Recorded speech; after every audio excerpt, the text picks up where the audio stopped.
My life, for the most part, was ordinary as a stubborn teenager's life could be in a small rural town. My parents, salt of the earth types, had strict rules about everything. They hammered home their superstitions, tales of urban legends that wound through our town's history like ominous rivers. One story, in particular, was about an abandoned farmhouse at the edge of town that was reported to be haunted.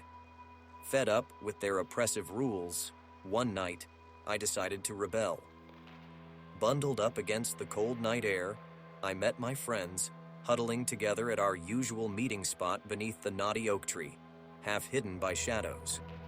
As the midnight hour ticked closer, we walked in the direction of the ominous silhouette of the supposedly haunted farmhouse. The moon, partly hidden behind clouds, cast an eerie glow on the dilapidated building. The wood creaked and groaned as it shifted under the weight of years, and the windows were blank as the eyes of the dead. My friends and I, emboldened by adrenaline and youthful audacity, began daring each other to enter. The others began sharing grotesque stories of the haunting, tales of a vengeful spirit that prowled the house's dark hallways. With every story told, the atmosphere grew heavier. Somehow, amid the jeers, it became my turn to step into the unknown and explore the malevolent house. I pushed open the rotting door and stepped into the farmhouse. The air was thick and heavy, imbued with the scent of decay, and the silence was deafening. Shadows seemed to creep and sway, though there was no breeze. I heard soft creaks above my head, perhaps rats scrambling across the rotted wood. The logical part of me reassured that there was nothing supernatural. Just when my heart rate started to finally slow down, I heard it. A soft whisper, so low I almost convinced myself it was the wind rustling through the broken farmhouse windows. Shadows started morphing into grotesque shapes. My brave front began to crumble, but I shrugged it off, telling myself it was a trick of my mind or a prank by my friends. Navigating through the forgotten detritus of the farmhouse, I found a hidden room. The spectral glow of moonlight filtered through a crack in the boarded-up window, lighting on old bloodstains, tattered ropes, and faded documents. Evidence of a horror long past but not forgotten. An icy breeze ruffled my hair, making me shiver both from cold and fear. Then I heard it again, a whisper, but this time it was louder, a haunting echo that made my skin crawl. I tried to dismiss it, tried to tell myself it was my friends outside trying to scare me. But as the whisper grew louder, clearer, it became a voice that held a note of menace, a voice that called my own name. I felt my heart hammering in my chest, my breath coming in quick gasps. In a sudden wave of terror, realizing I was not alone, I turned and bolted towards the door. The whispers turned into mocking laughter that bounced off the walls. In my haste to escape, my foot caught on a loose floorboard and I crashed to the ground. My vision spiraled, and I slipped into unconsciousness just as I crawled across the threshold of the house. I woke up in my own bed, the morning light peeking through my curtains. My parents stood over me, their faces lined with worry. They told me they had found me unconscious near our house in the morning, mumbling about voices and whispers. As the day wore on, I realized with growing dread that the urban legends might not be just make-believe. I kept hearing that menacing whisper in my dreams, seeing the shadowy figure in the corner of my vision, and worse still, I would wake up in the dead of night, convinced that something was waiting for me in the darkness. Haunted by the terror of that night, I offer you this cautionary tale.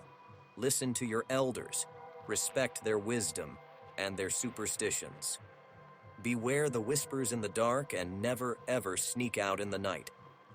For the darkness is teeming with unseen monsters, waiting for their moment to strike. My name's Carl, an ordinary kid from a small town named Hepford. Life in Hepford was slow, nothing exciting ever happened. The only thing we had were stories. One day, while fetching groceries for my mom, I overheard a couple of old-timers at Sally's Diner folks talking about the Hepford legend of a heartbroken ghost haunting the forest edge. The story sent chills down my spine. and filled my head with curiosity. Later that day, I shared the tale with my friends, Amy and Jake, during our routine meetup in my backyard. We were adventurous kids, the type who wanted to turn every story into an expedition. Despite our parents' stern warning of not going into the forest at night, we made a pact to explore the woods under the cover of darkness.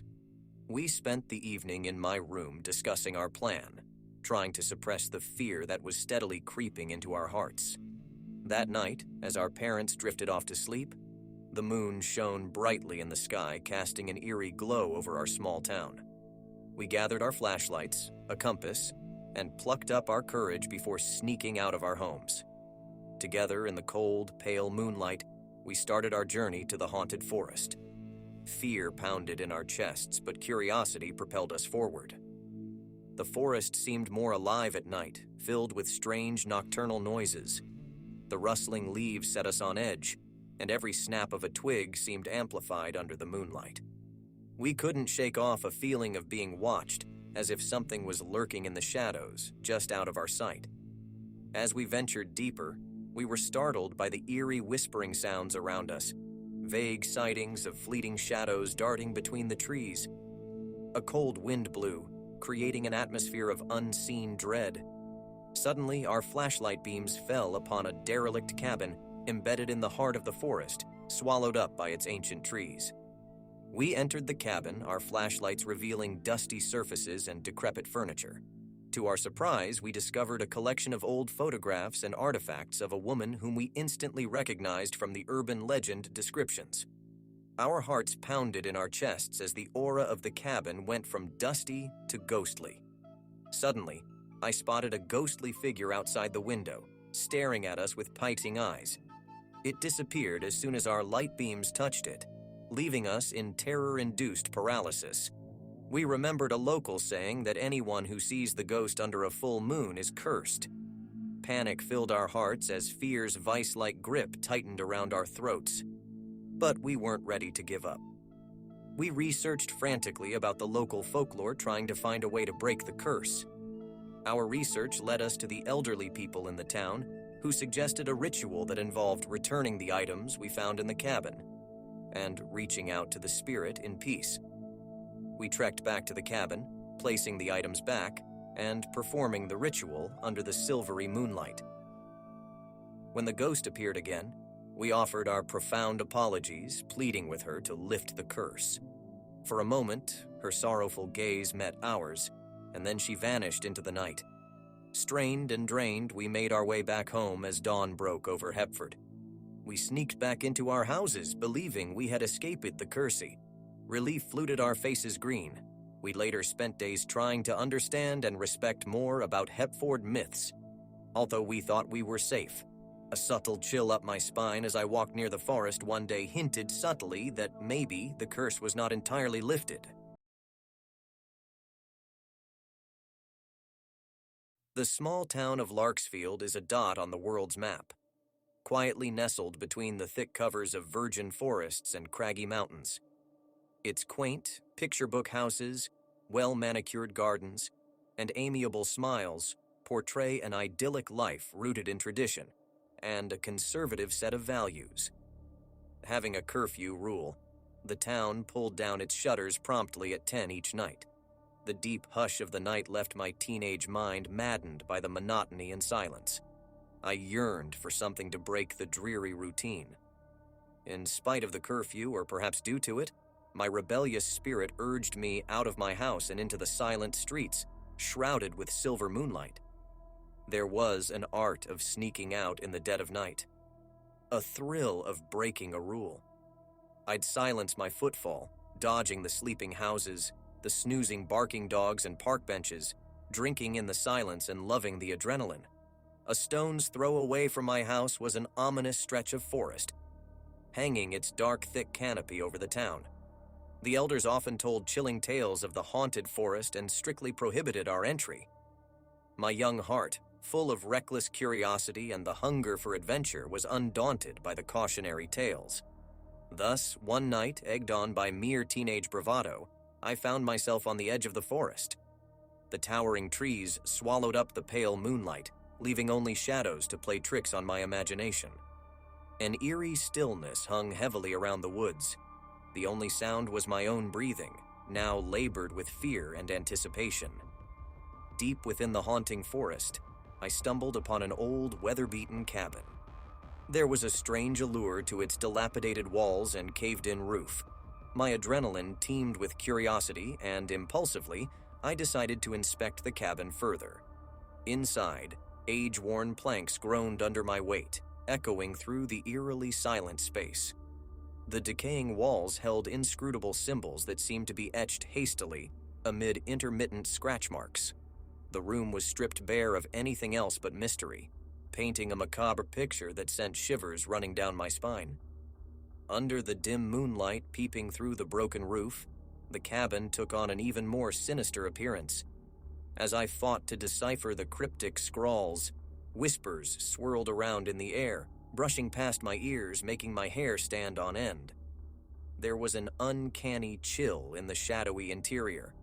The cold hands that I couldn't see seemed to brush past me now and then, lifting a loose wooden plank on the floor. I found old clothing stained deep red with what looked ominous like blood. Panic began to wind its icy tendrils around my heart. The whispers grew louder, morphing from a soft rustle to spiteful hisses. The cold was now penetrating, swathing me in gooseflesh. Strangely, objects began to sway on their own, matching the tempo of the whip-lashing wind outside. Suddenly, I heard a low thud, followed by the unmistakable sound of human footsteps. By now, fear had filled every crevice of my being, freezing me in place. A deafening bang sounded at the cabin's door, shocking me out of my terrified stupor. Sweating and heart-pounding, I sprinted out of the dilapidated cabin without a second glance. The memory of the race through the pitch-black forest back to my house is blurry. A chaotic rush of adrenaline, fear, and desperation. I reached my house, gasping for breath, my night-accustomed eyes scanning the street for signs of pursuers. In a trembling haste, I secured all the windows and doors, my heart sinking with a dread I had never known. In the following weeks, fear made a permanent home inside me. Each gust of wind, every creak of the wooden floor would make me flinch. Those ghastly whispers echoed in my ears, and the icy touch sent shivers down my spine whenever I dared to close my eyes. I never snuck out after curfew again. The ghostly events of the Forbidden Forest had tainted my reckless spirit with the dark shade of fear. The haunted cabin now lived in my mind, its memory etched as an ominous warning.